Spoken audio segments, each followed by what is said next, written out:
"I never imagined it would get this big," Jerry Miller told us as he held his baby granddaughter in his arms.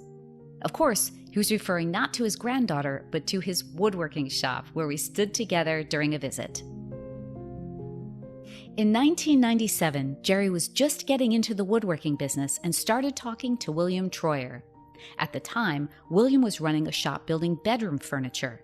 They soon came to an agreement. Jerry would start a new shop and build the bedroom storage pieces to go with William's beds. Today, the J&R Bedroom Collection storage pieces continue to be built in Jerry's shops by his 33 employees. His 2 large shops are just next door to the home where he and his wife Rosetta raised their 5 children. 10 miles away, William's shop is a mirror image of Jerry's, situated on his farm next to a beautiful home, ringed by flowers and clothes hanging out to dry. He is blessed to have 5 of his children working in the shop to this day, and 11 young grandkids. His favorite part of his job is coming up with new furniture designs to add to his collection. After 25 years in business together, William and Jerry share more than a business and furniture collection. They share a hobby.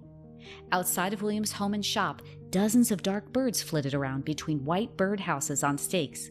When we asked about them, William laughed and said, "Purple martins are a hobby, but Jerry has far more than I do."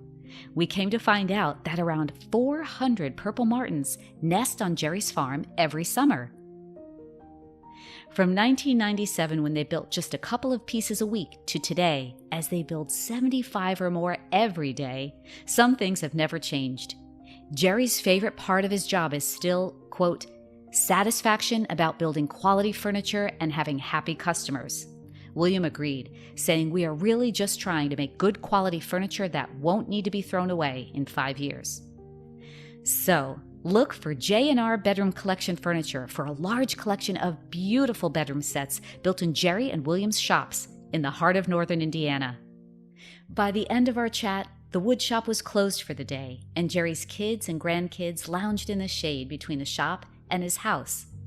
With a son in business nearby, a granddaughter in his arms, and children working in his shop, Jerry is surrounded by family, just the way he wants it.